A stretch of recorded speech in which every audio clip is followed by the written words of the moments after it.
Thank you. Thank you very much. So I'm very happy to be this evening here. I think it's a little late, so I want to maybe, if everybody can stand up for 1 minute, just kind of maybe 30 seconds.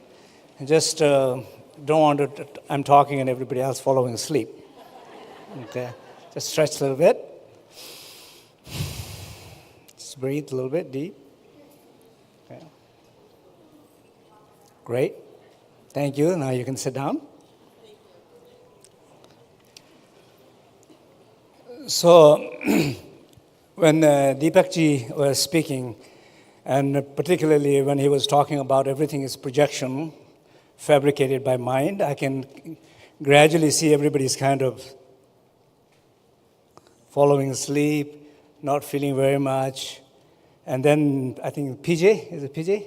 When he was talking, I didn't hear very much what he was talking about. Everybody's existence came back.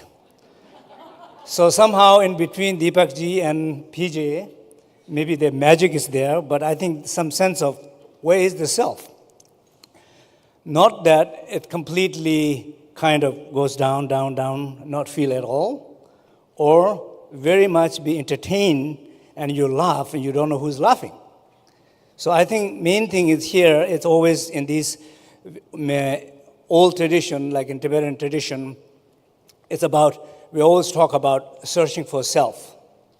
So to find that self or lose that self, that's kind of most important part of the whole cycle of the teaching. So I think when Deepakji was talking a little bit, it reminded me a little bit about very 7th century ancient text called Dawa Janse. Is a master who actually supposed to achieve a body of light, and there was 5 lines that he taught.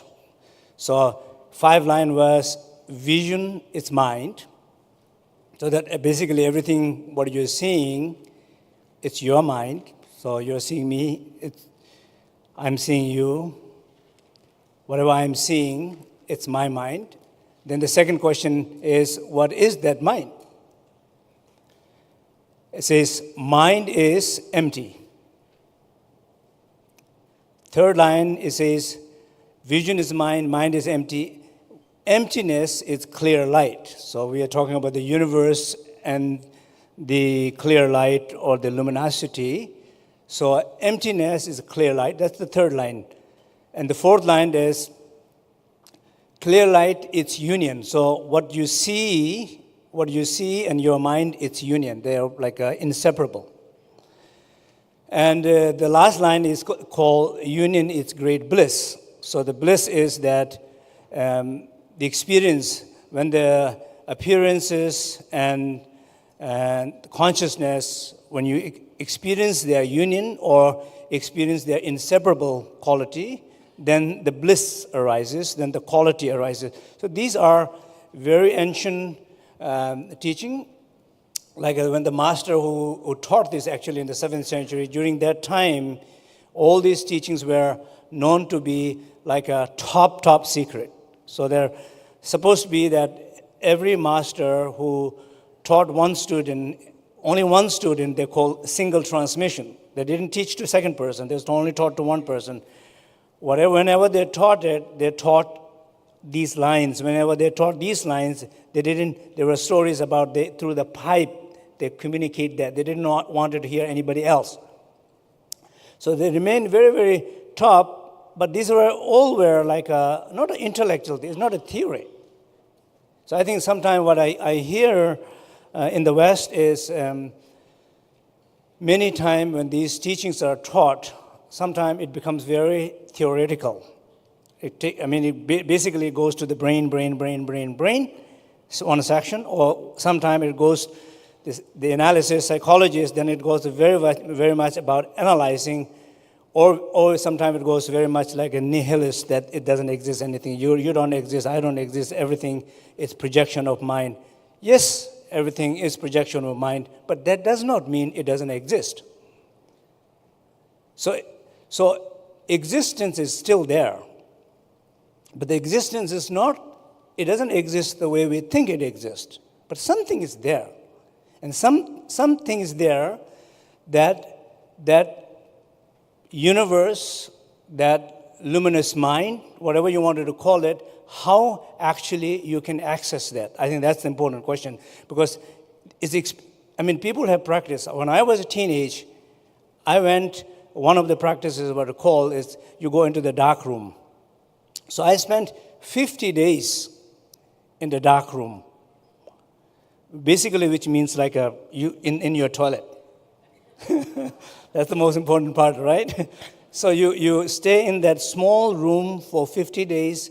There was a little hole, and my mom, the other side is closed, both sides are closed, so my mom opens it to one side, and she put the food there and opened the other side. I eat the food. So I spent there, and during that experiences, all the vision experiences, I had those experiences. So some sense, what I'm trying to say here is, its access is there. So this is what I would like to talk a little bit and maybe guide a short practice here tonight, talking about the 3 precious pills.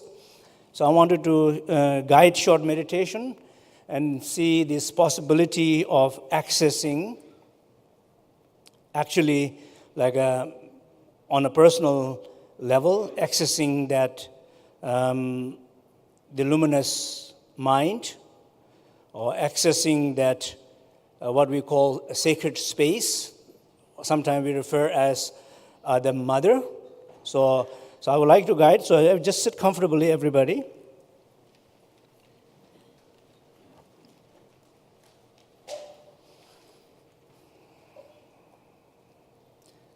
Maybe take a few deep breathings, twice longer than usually you would breathe.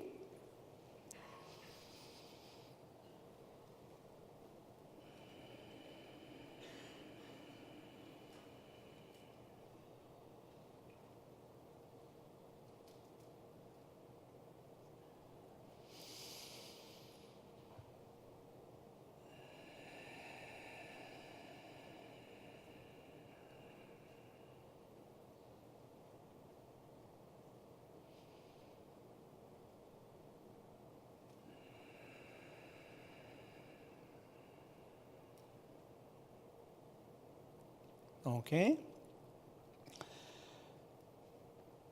The first, so bring your full attention to your body, from crown to the sole of the feet. As your body is still, be aware of that stillness.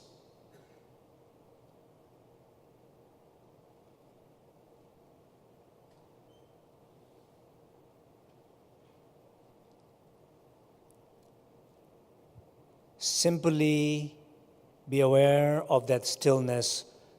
Nothing more, nothing less. Just simply be aware of that stillness.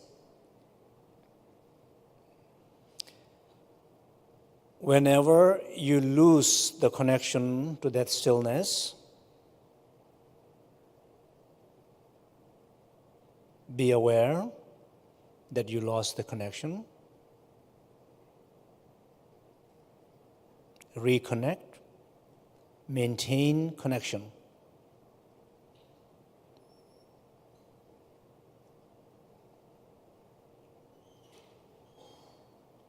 Be aware of any effort in your body. Be aware of any effort in the attention. Let this effort go and simply remain focused.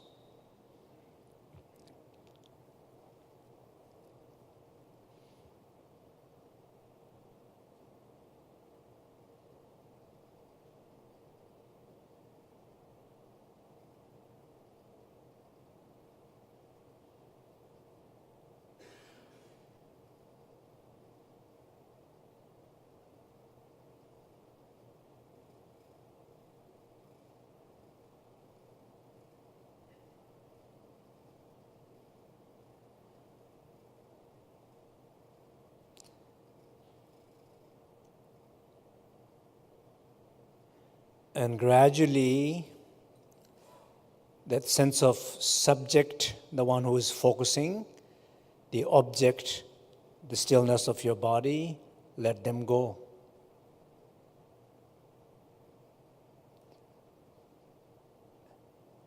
And be aware of inner stillness.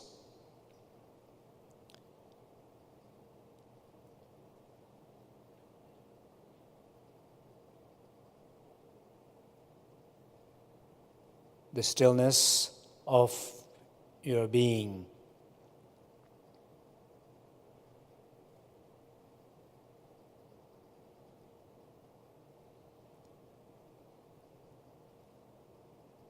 There's no object or there's no subject, but there is a presence of being.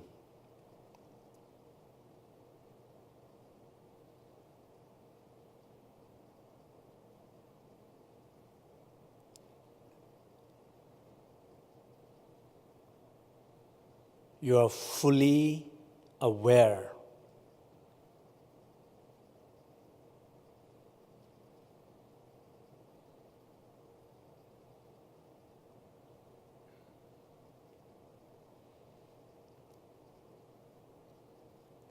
The second precious pills through your speech.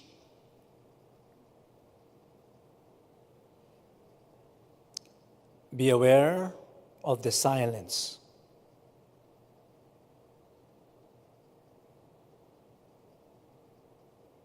Be aware of the silence in the room. You might notice that you're listening to the noise of air conditioning, but listen to the silence. Change your attention.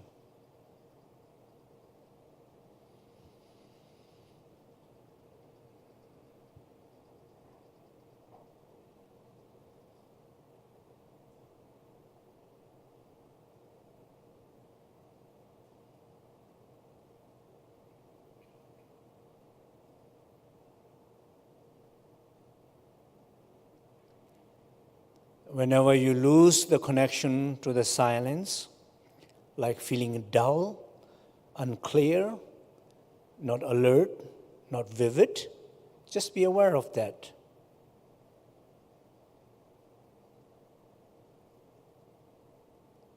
Reconnect, continue, rest.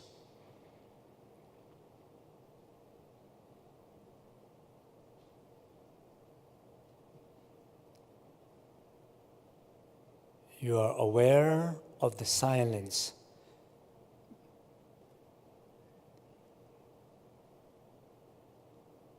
The wisdom of silence.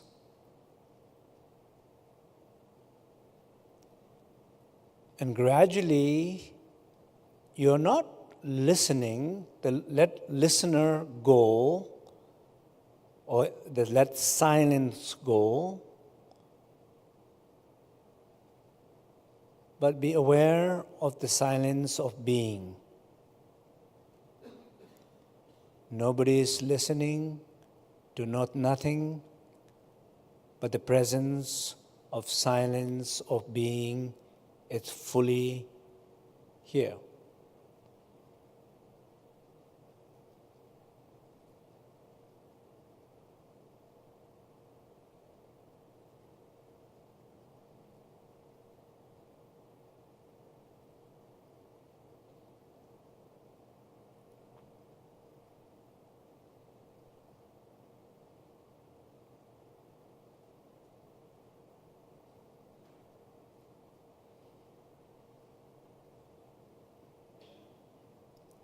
Last and third precious pills.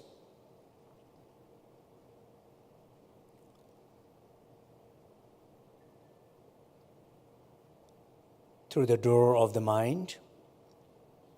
Be aware of spaciousness of the mind or the openness of the mind.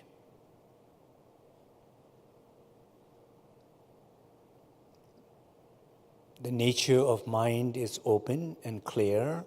Be aware of that.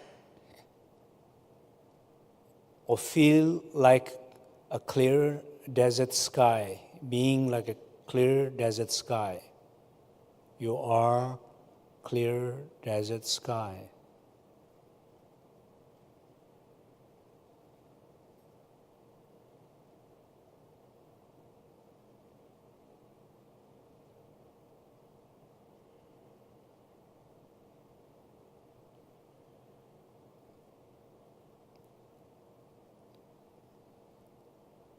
Gradually be aware of this sense of being, the spacious being. Instead of imagination, focus, being that spaciousness, being that sky, being that universe, unbounded space.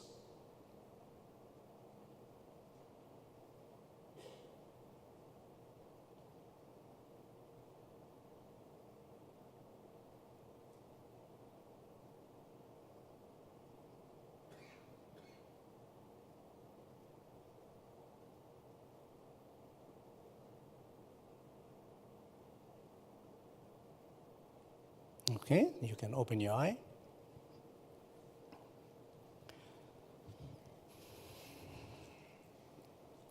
So this very simple, short practice. So if you look at closely this experience, when we call it in our tradition, we call 3 doors. Means your body is one door to that luminous mind. Your speech is one door to that luminous mind. Your mind is one door to that luminous mind. We call 3 doors to that luminous mind. So where we experience this is resting our body. Trying to rest our body. Through resting, we find a connection to that sacred space. Speech. Because some sense of, like a lot of chattering our mind, a lot of pain, speeches, complaints. If these speeches, instead of trying to figuring out or think or put a lot of effort to trying to figure out what that is, no. Just simply shut it down.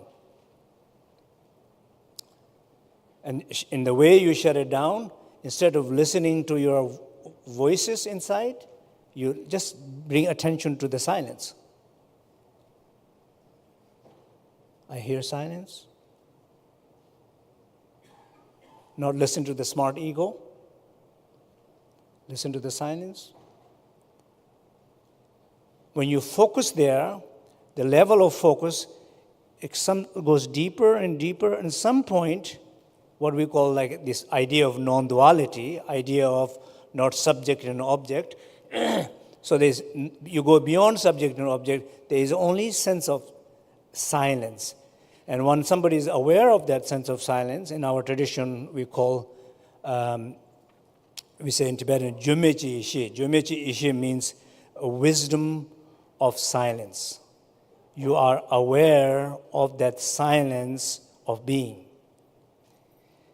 Same thing with the mind. So why these 3 things are very important? Important here is, I think, it's something like if you think about in the Western world, we think a lot of things about healing, for example. We talk about a lot of things healing. If you think about a lot of things about magic, for example, where does this magic happen? Where does this healing happen? Where does communication happens? Movement in the universe happens? They all happen in that stillness, in that silence, in that spaciousness, but usually we don't believe that, right?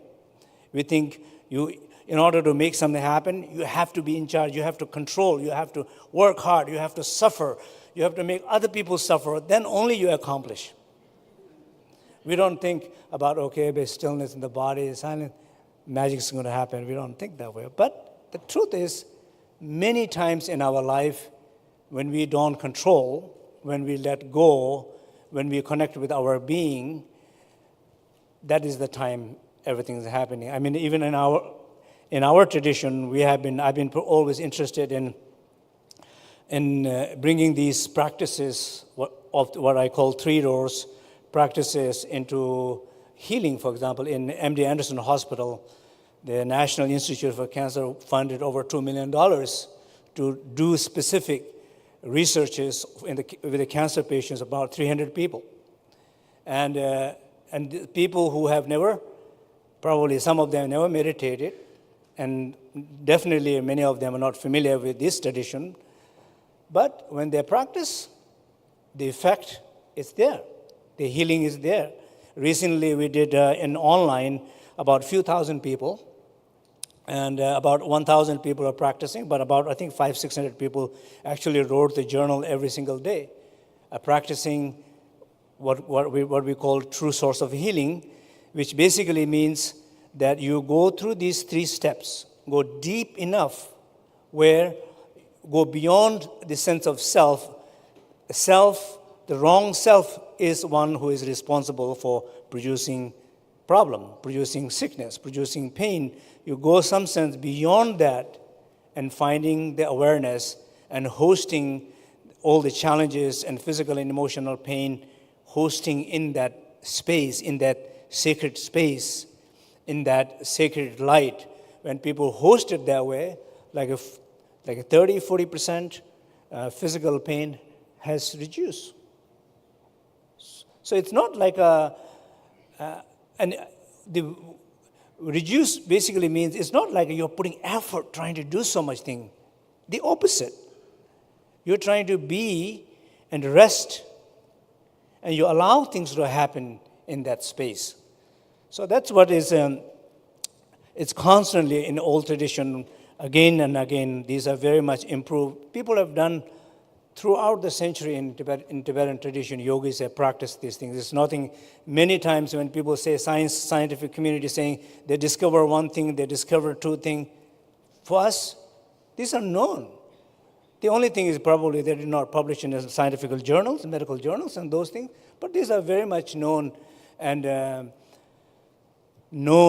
proved, and people have practiced like this. So another thing reminds me a little bit, what I wanted to say is this idea of, in one very ancient text, it talks about 3 kind of innate awareness, 3 kind of, sometimes it's confusing a little bit. I think when Deepakji was talking about the consciousness, for us, it's, we use a term called Rigpa. Rigpa is referred as innate awareness. The awareness which exists within you from the beginning. So innate awareness. So usually we think about consciousness is thinking about you're conscious of something. It always seems like a consciousness seems like a more duality than innate awareness. This is a definition of terms, but anyway, it's not a big deal here. But some sense, for us, in some sense, it's important. They talk about very, very old text. It talks about 3 kind of innate awareness. One, it talks about, it's called chabrik. Chabrik means pervasive innate awareness. That means the awareness which covers matter and consciousness and everything, mind and the matter. So basically, the awareness is in the microphone, in the flower, in all of you, in me. We all have that awareness in everybody. So that's called pervasive awareness. Matter and the mind both. Second one is called primordial innate awareness. The primordial innate awareness, it only exists in beings. So it's not in the matters, but beings, not only human beings, but all the sentient beings, everybody who has consciousness, dogs, animals, everybody. So the primordial innate awareness is in every being. The last one is, I think, the most kind of important one and interesting one is that what we call samrik. Samrik means conscious innate awareness. Because now conscious innate awareness now, it's referring to us. For example, if I guided this short practice of meditation of 3 doors or 3 precious pills. This time is a little bit too late to practice the awareness practice. I think everybody is a little bit tired here. But generally, if the practice work, like when somebody is guiding the practice, teacher is guiding the practice, when the practice is working, what does that mean? Somebody is guiding someone into that conscious innate awareness. That means we all have access to that conscious innate awareness. So that's very important, because unless you are conscious of that innate awareness, it's not going to make any changes. So the whole thousands of years of meditation coming down, they are all not theoretical based, clearly not theoretical based, particularly these kind of ancient knowledge. They are conceptual mind, intellect, theoretical, are most obstacle to understand the nature of mind. Because you can go on and on and on, there's always somebody is analyzing it. Until there's somebody is analyzing it, you're never going to find anything unless the analytical mind itself stop analyzing it and rest fully in that spacious mind. That's the only time somebody is going to experience that. So this is, I think, sometime like in the West also, when these teachings are introduced, so that sense of the conscious innate awareness, I think is very, very difficult, because whenever we think about conscious innate awareness, the self, the small self, the ego always interferes. Always. Even you talk about mindfulness meditation and practices, and many of you know now John Kabat-Zinn has introduced in many hospitals and in many, many places. But everybody is always, when you're doing something like that, it's always what I'm going to get out of this practice. Somebody want to get something out of practice. I think probably it's a very materialistic view, very spiritual materialistic view. There's no way you can practice, do something without wanting something.